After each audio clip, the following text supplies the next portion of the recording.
कानूनी सलाह प्रोग्राम में आप हैं मेरे साथ यानी कि नीता के साथ।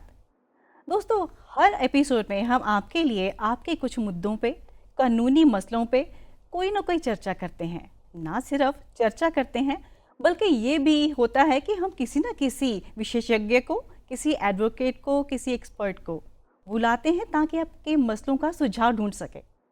तो आज हम ऐसा ही विषय लेके आए हैं जिससे आपको हम उम्मीद करते हैं कि पूर्ण तौर पे जानकारी मिलेगी और आपके मसले का हल हो पाएगा। तो आज हमारे इस शो का जो टाइटल है वो है लैंड टाइटल एंड फ्रॉड से सावधानियां। और इस विषय पे जानकारी देने के लिए हमारे साथ हैं स्टूडियो में एडवोकेट राजीव भारद्वाज जी। सर, आपका बहुत बहुत स्वागत है जी। धन्यवाद मैम। जी वकील साहब, सबसे पहले तो बात ये आती है कि टाइटल होता क्या है। एक ओनरशिप होनी किसी प्रॉपर्टी की, लैंड टाइटल, वो क्या होता है?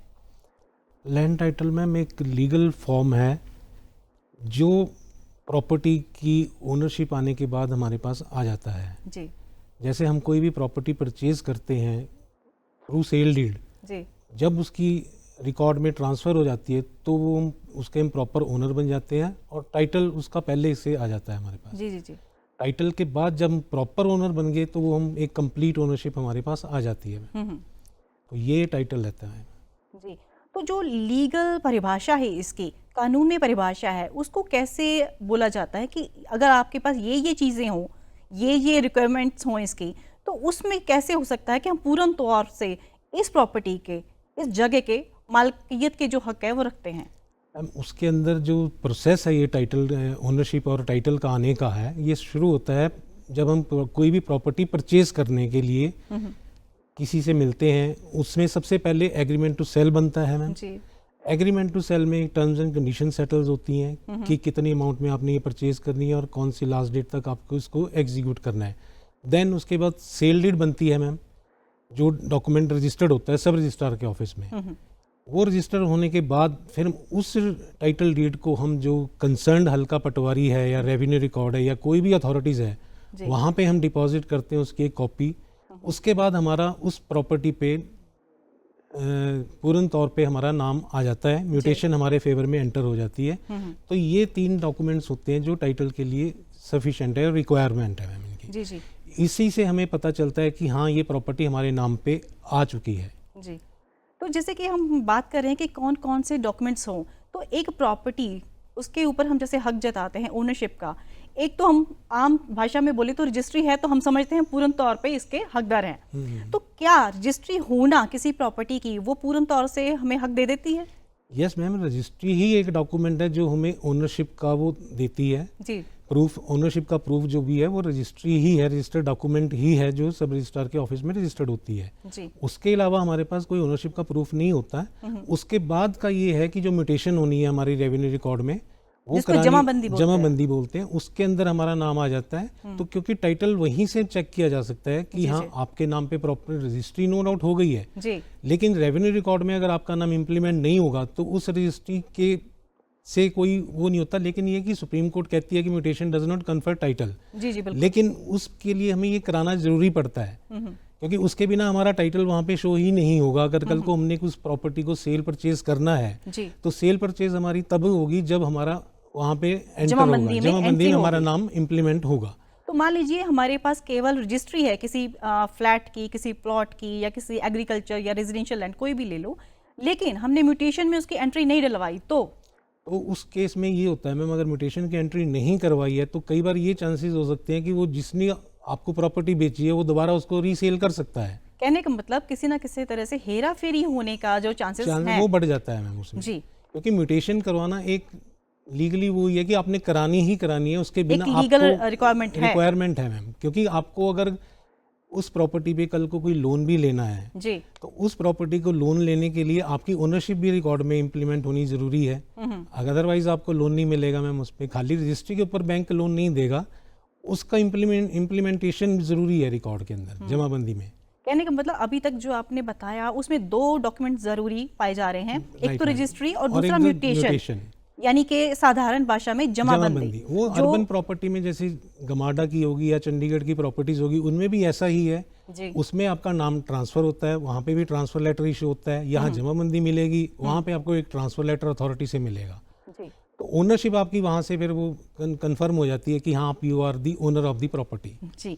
तो सर अगला सवाल मेरे माइंड में जो आ रहा है वो ये है कि मैंने किसी से कोई प्रॉपर्टी ले ली, लेकिन हो सकता है जिससे प्रॉपर्टी ली है मैंने, सेलर से, मैं बायर हूँ, सेलर ने उससे पहले उस प्रॉपर्टी पे कोई लोन ले रखा था। तो मुझे ऐसी सावधानी कोई बताइए जिससे मुझे ये ज्ञान हो सके कि जिस प्रॉपर्टी को मैं लेने जा रही हूँ या मैंने ले ली है, पेमेंट कर दी है, बाकी डॉक्यूमेंटेशन सारी जो है हो गई हैं, लेकिन मुझे कैसे पता चले कि उसके ऊपर कोई लोन था पहले? मैम उसमें ऐसा होता है कि अगर लोन की एंट्रीज का रिकॉर्ड कई बार बैंक नहीं करवाते हैं, लेकिन आपको उनके जो ओरिजिनल डॉक्यूमेंट्स हैं प्रॉपर्टी के रिलेटेड वो सब वेरिफिकेशन करनी पड़ेगी आपको। सबसे पहले उनकी प्रॉपर्टी को देखना पड़ेगा, उनके पास जितने भी डॉक्यूमेंट्स हैं उस प्रॉपर्टी रिलेटेड वो सब आपको एक वेरीफाई करना पड़ेगा, क्रॉस चेक करना पड़ेगा। और सेकेंडली आपको उस प्रॉपर्टी का पोजेशन भी देखना पड़ेगा जाके साइट पे। ये नहीं है कि आपने बिना देखे कुछ एग्रीमेंट कर दिया, सब कुछ कर दिया, लेकिन अगर आपने अपने आप को सेफ करना है तो आपको ये चीज़ें पहले उसके पास देखनी पड़ेंगी। तो ये जो हमने देखने जाना है, कहाँ पे देखना है कि अगर उसके ऊपर कोई लोन है या किसी तरह से कोई मॉर्टगेज या साधारण भाषा में बोलूँ गिरवी रखी हुई थी पहले वो प्रॉपर्टी कहीं पे, तो उसके रिगार्डिंग उस डॉक्यूमेंट पे कोई मार्क लगा होगा या कैसे हम पहचानेंगे, कैसे पता चलेगा? नहीं मैम, डॉक्यूमेंट पे मार्क तो तब लगता है अगर वो प्रॉपर्टी बैंक के पास पड़ी हो और गिरवी उसकी थी। कोई रजिस्ट्री बाई चांस वो फोटो कॉपी लो, कई बार बैंक उस पर स्टैंप लगा देता है कि हाँ जी। ये प्रॉपर्टी हमारे पास मॉर्टगेज है, तो वहाँ से पता चलता है। या मैम अगर रेवेन्यू रिकॉर्ड में उस लोन की एंट्री है, एग्जिस्ट करती है, तब पता चलता है। अगर लोन की एंट्री एग्जिस्ट नहीं करती तो आपको ओरिजिनल डॉक्यूमेंट्स को वेरीफाई करना पड़ेगा, अदरवाइज उसके बिना हमें पता नहीं चलेगा कि लोन है या नहीं है। क्योंकि अदरवाइज क्या है, कुछ बैंक्स आजकल ऐसा है कि एंट्री नहीं होती कुछ लोन्स की, जी। तो उस चक्कर में ये है कि कई बार ये पता चलता है कि बाद में पता चलता है कि इन्होंने लोन लिया है, फिर उस अकॉर्डिंगली हम ये करते हैं कि ओरिजिनल डॉक्यूमेंट्स को वेरिफिकेशन करने का पहले प्रावधान है, आप उसको ज़रूर कंसीडर करें। कहने का मतलब अगर बैंक ने जो उसके ऊपर लोन दिया था गिरवी रख के उसको, अगर उसकी उस डॉक्यूमेंट जो सरकारी हम चेक करने जाएंगे उसके ऊपर भी उसकी एंट्री नहीं है, तो हमें खुद ही ये थोड़ा एहतियात बरतनी पड़ेगी कि हमें जो ओरिजिनल डॉक्यूमेंट्स हैं उनको चेक करना पड़ेगा। वो चेक करने पड़ेंगे मैम सबसे पहले। जी। तो ये जो चेकिंग का मसला है, गवर्नमेंट के जो रिकॉर्ड्स हैं उनको चेक करना है, ये आम साधारण व्यक्ति खुद जाके चेक कर सकता है या हर स्टेप पे हमें एडवोकेट की ज़रूरत पड़ेगी? नहीं देखो, अगर खुद भी चेक कर सकते हैं वो पटवारी के पास जाके, पटवारी उनको ये भी बता सकते हैं, वो अगर बाई चांस उन्होंने एडवोकेट की नहीं हेल्प ली, जो उस हल्के के उस हाँ एरिया जी, के उस पटवारी हल्के के पटवारी के पास जाके वो खुद भी चेक कर सकते हैं। पटवारी उनको बता भी देगा कि हाँ जी इस नाम पे कोई लोन नहीं चल रहा और इनकी ownership as it is exist करती है रिकॉर्ड में।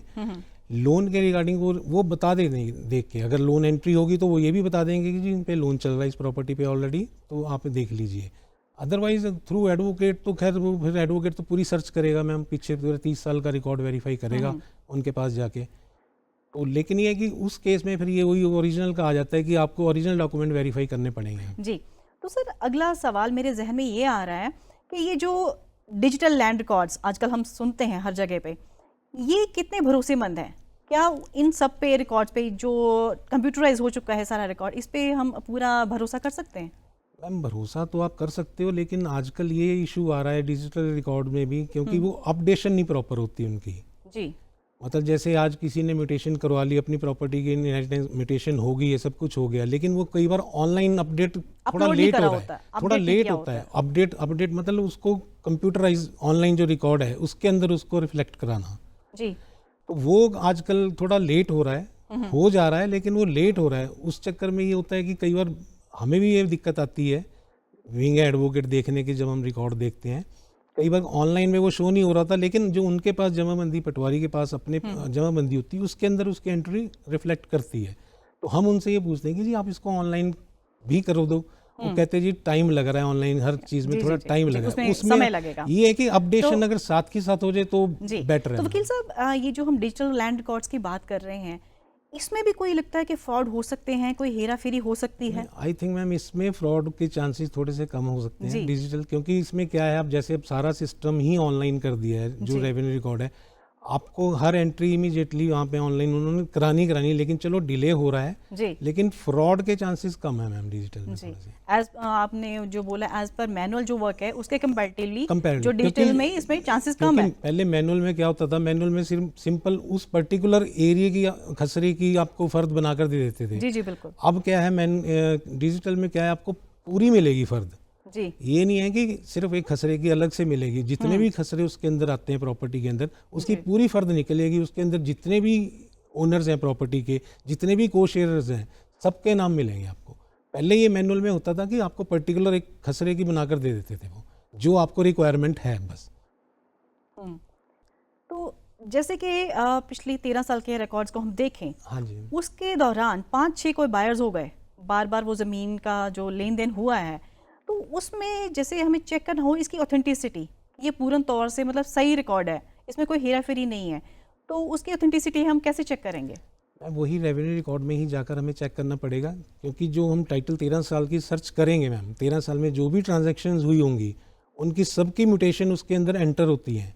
आप उस म्यूटेशन को देखो, अलग से उनका एक म्यूटेशन रजिस्टर्ड अलग बना होता है रजिस्टर, जिसके अंदर उनका लिखा होता है कि हाँ इसने कितना शेयर खरीदा, किस टाइटल डीड नंबर से और कौन सी डेट को परचेज किया है, वो सारा उसके अंदर मेंशन होता है। तो हम वो सारे इंतकाल चेक करेंगे। अगर मान लो 13 साल की चेन में 10 इंतकाल आ रहे हैं, जी जी हम वो 10 म्यूटेशंस वेरीफाई करेंगे। और कई बार क्या होता है, वो 10 म्यूटेशन कई बार सेम प्रॉपर्टीज की होती हैं, सेम एरिया, मतलब जी जैसे मैंने 5 मरले परचेज किया, जी तो पिछले 10 साल से वो 10 म्यूटेशन जो है 5-5 मरले की ही आ रही हैं, क्योंकि स्टार्टिंग तो कहीं से हुई है कि फर्स्ट टाइम मुझे 5 मरला सेल हुआ है, वो स्टार्टिंग एक उस पर्टिकुलर से, उसके बाद जितनी भी सेल्स बनी है वो वहाँ से पता चल जाएगा मैम सारा। जी। दर्शकों, कानूनी सलाह ये जो हमारा प्रोग्राम है, इसमें हम आपको छोटी सी जानकारी देना चाहते हैं कि हम आपके लिए एक व्हाट्सएप नंबर लेके आए हैं ताकि आप अपने सुझाव हमें पेश कर सकें, और साथ में अगर आप कोई चाहते हैं इस विषय को हम कोई शामिल करना चाहते हैं इस प्रोग्राम में, तो आप स्क्रीन पे देखिए ये नंबर 9417242224 9417242224। इस पे आप हमें वीडियो क्लिप के जरिए भी अपना विषय बता सकते हैं कि इस विषय पे आप चर्चा शामिल करें कानूनी सलाह में, या आप हमें लिख कर भी मैसेज कर सकते हैं। वकील साहब, अगला क्वेश्चन हम लेके आ रहे हैं आपके लिए। तो हम आपसे ये पूछना चाहते हैं कि अगर एक साधारण व्यक्ति है, उसको कोई नॉलेज नहीं है कि इसके क्या स्टेप्स हैं, कि हमने रजिस्ट्री करवानी है या रजिस्ट्री की कंप्लीशन के बाद हमें म्यूटेशन पे भी जाना है, तो क्या वो साधारण व्यक्ति अपने आप में खुद में बिना किसी वकील की मदद लिए वहाँ पे जा सकता है इस काम के लिए? बिल्कुल मैम, बिल्कुल जा सकते हैं। जैसे ही उनकी रजिस्ट्री हो जाती है, जिस दिन रजिस्ट्री हो जाती है, वो उसी दिन उसकी एक फ़ोटो कॉपी करवा के पटवारी को देकर आ सकते हैं जी। और पटवारी उनकी म्यूटेशन एंटर कर देगा। एक्चुअली प्रोसीजर तो अब ये हो गया, आ रहा है धीरे धीरे, शायद वो इम्प्लीमेंट हो जाए आने वाले टाइम में। जैसे अब ऑनलाइन रजिस्ट्रीज हो रही हैं सारी, जी तो कल को वो ऑनलाइन रजिस्ट्री होने के बाद ही ऑटोमेटिकली वो जो रजिस्ट्री जो पटवारी के पास चली जाएगी और पटवारी को उसको इम्प्लीमेंट करना ही पड़ेगा, एंटर करना ही पड़ेगा। आपके कहने का अभिप्राय ये हुआ कि ये जो एंट्री का रिस्पॉन्सिबिलिटी है, ड्यूटी है, ये पटवारी ही खुद करेगा वहाँ पे म्यूटेशन की? करना पटवारी नहीं है। अब ये है कि जब जैसे ऑनलाइन हो रहा है, डिजिटल सिस्टम चल रहा है, जी। उसके अकॉर्डिंगली अब ये आने वाले टाइम में शायद ये हो जाए कि ऑटोमेटिकली वो जब रजिस्ट्री, जैसे आज रजिस्ट्री हुई है, सेम डे उस पटवारी के पास ऑनलाइन उसके पास पहुँच जाएगी। तो ये चक्कर बच सकता है, लेकिन ये है कि उसमें प्रॉब्लम आती है, वो थोड़ा टाइम भी लगेगा। कस्टमर को ये होती है कि मैं इमीडिएटली अपने नाम पे ट्रांसफ़र करवा लूँ, तो उस चक्कर में ये पटवारी के पास जाएंगे, जी जी उसको फोटोकॉपी दें, अपनी नोट कराएं, अपना फ़ोन नंबर दें। हार्डली वो 45 डेज का टाइम होता है, उसके हाथ में हाँ है कि जी, उसकी रिस्पॉन्सिबिलिटी है। हाँ। तो राजीव जी, 45 days अगला का time होता सवाल है। मेरे जहन में ये आ रहा है कि ये तो चलो बात हो गई कि हमने रजिस्ट्री करवा ली, ये स्टेप हैं, तो आगे की बात हमें ये आती है माइंड में कि क्या ये जो फ्रॉड है, इसके संबंधित सिविल या क्रिमिनल कानून में कोई व्यवस्था है, कोई प्रावधान है? बिल्कुल है मैम, आप सिविल रेमेडी अवेल कर सकते हैं, क्रिमिनल रेमेडी भी अवेल कर सकते हैं। बायर के पक्ष में क्या है? बायर के पक्ष में अगर मान लो उसके साथ कल को कोई फ्रॉड हो जाता है उस रजिस्ट्री के अंदर, कि हाँ मौके पर मैं जा रहा हूँ तो वहाँ पे पता चलता है कि बेसिकली कि फ्रॉड हो गया मेरे साथ, कि वहाँ पे पहले ही ऑलरेडी कोई और बंदा बैठा है, किसी और पर्सन के फेवर में भी वो डॉक्यूमेंट बना हुआ है, क्योंकि मतलब एक ही जमीन दो बंदों को बेच दी गई है। प्रॉब्लम ये होती है कि रेवेन्यू रिकॉर्ड है मैम, ये रेवेन्यू रिकॉर्ड में हम एक शेयर होल्डर हैं, जी। जैसे एक 10 कनाल का चंक है मैम, उसमें से मैं 5 मरले का एक मालिक बन गया हूँ। जी उसमें क्या है, 10 कनाल के एरिया में 5 मरले मेरे जरूर मिलेंगे, लेकिन वो कहाँ पे मिलेंगे कहाँ पे नहीं मिलेंगे वो इवन रेवेन्यू डिपार्टमेंट भी नहीं बता पाएगा, क्योंकि जी। वो अगर कल को डिमार्केशन करेगा वो 10 कनाल की तो वो पूरी की पूरी करेगा। जी वो तो ये है कि आप जैसे पहले वेरीफाई करते हैं, रजिस्ट्री से पहले पोजेशन आपने वेरीफाई करना है कि हाँ मेरा पोजेशन जो बेच रहा है उसका possession as it is intact है, कोई और तो पोजेशन में नहीं है, आस पड़ोस से वो वेरीफाई कर सकते हैं। ये रजिस्ट्री से पहले का वेरिफिकेशन का वो आ जाता है। उसके बाद जब मान लो फिर भी फ्रॉड हो गया ma'am, then the remedy is available with the borrower buyer. चाहे वो सिविल रेमेडी अवेल करे, क्रिमिनल भी कर सकता है कि मेरे साथ इन्होंने फ्रॉड कर दिया, वहाँ पे ऑलरेडी पहले कोई और बंदे को बेची हुई है, उसके पास भी टाइटल डॉक्यूमेंट है जी। उसमें तो दोनों एक तरह से विक्टिम हो गए सेम ही प्रॉपर्टी के। सेम ही प्रॉब्लम। उनमें प्रॉब्लम क्या आती है, उसमें खसरा का कई बार डिफरेंस आ जाता है जी। जो एक्चुअल पहले बैठा है उसके पास कोई और खसरे हैं, लेकिन मौके पे वही प्लॉट नंबर दे दिया। जो मेरी रजिस्ट्री है उसमें कोई और खसरे नंबर है लेकिन प्लॉट नंबर वही दे दिया। तो वो उस चक्कर में उसमें फिर ये रेमेडी हमें सिविल रेमेडी और क्रिमिनल दोनों अवेल हैं, आप दोनों पे जा सकते हैं जी। तो राजीव जी, अगला मैं क्वेश्चन आपसे ये पूछना चाहूँगी, बैंक के सर्वेयर्स होते हैं, हाँ जी, उनका क्या रोल होता है?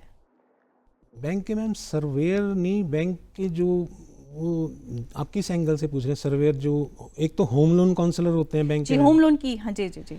उनका मैम उनका ये राय वो नहीं होता, उन्होंने तो सिर्फ ये कि कस्टमर को लाना है, उनके डॉक्यूमेंट्स तैयार करके फाइल बनानी है, बैंक के आगे फाइल करनी है उन्होंने। जी जी जी। उन्होंने ना कोई साइट विजिट करना है, जो होम लोन काउंसलर हैं साइट विजिट का काम अलग बैंक के ऑफिसर के पास होता है, वो पर्सनल सर्च जाते हैं करने के लिए, प्रॉपर्टी की वेरिफिकेशन विजिट भी करते हैं, वो देखते भी हैं कि प्रॉपर्टी वहाँ पे जो डॉक्यूमेंट के अकॉर्डिंगली है क्या वो वही प्रॉपर्टी है लोन देने से पहले।